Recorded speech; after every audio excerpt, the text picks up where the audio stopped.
ஹாய்ங்க. பாப்பாவை பிக்கப் பண்ணலான்னு வந்தேன் ஈவினிங்கு. அதாங்க மெயின் ரோடு. அங்கே தான் வந்து பஸ்லேருந்து இறங்குவாங்க.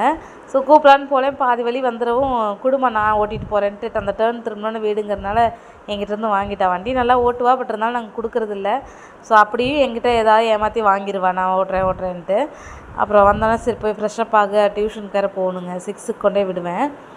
அதனால் போய் ரெடி ஆகிட்டு இருந்தா. அதுக்கிடையில் நம்ம ரோஸ் செடியெல்லாம் பூ பூத்துருந்ததுங்க. அதெல்லாம் பார்த்தோன்னா ஹாப்பியாக இருந்துச்சு. இந்த ரெட் ரோஸ்லாம் அவ்வளோ அழகாக இருந்துச்சு. நான் பறிக்க மாட்டேன், அப்படியே செடியிலே விட்டுருவேங்க. 2-3 நாள் விரிஞ்சு இருந்துட்டு அதுக்கப்புறமா கட் பண்ணி சாமிக்கு இந்த மாதிரி வச்சிடுறது. செடியிலே வச்சு பார்க்க தான் எனக்கு பிடிக்கும். ஸோ அதுக்கப்புறம் பாப்பாவுக்கு போய் சாப்பாடு ஊட்டினேங்க. ஏன்னா எனக்கு எண்ணெய் கத்திரிக்காய் குழம்பு, மதியம் இட்லி தானே அவளுக்கு கொடுத்துட்டோம். அதனால் வந்து சாப்பாடு வந்தோடனே ஈவினிங் ஊட்டிட்டேன். இல்லாட்டி ஃப்ரூட்ஸ் ஏதாவது சாப்பிட்டு போவா. சரின்னு சாப்பாடே ஊட்டியாச்சுங்க. அதுக்கப்புறம் பாப்பா ரெடியாகி வந்துட்டாங்க. கொண்டே விட்டுட்டு வந்துட்டேன். 6க்கெலாம் விட்டுட்டு வீட்டுக்கே வந்துட்டேன். நான் போகிறப்ப மழை இல்லை, வரும்போது பார்த்திங்கன்னா கரெக்டாக வண்டியை நிறுத்திட்டு வீட்டுக்குள்ளே வர மழை தூறலுங்க. பயங்கர காற்று, மழை.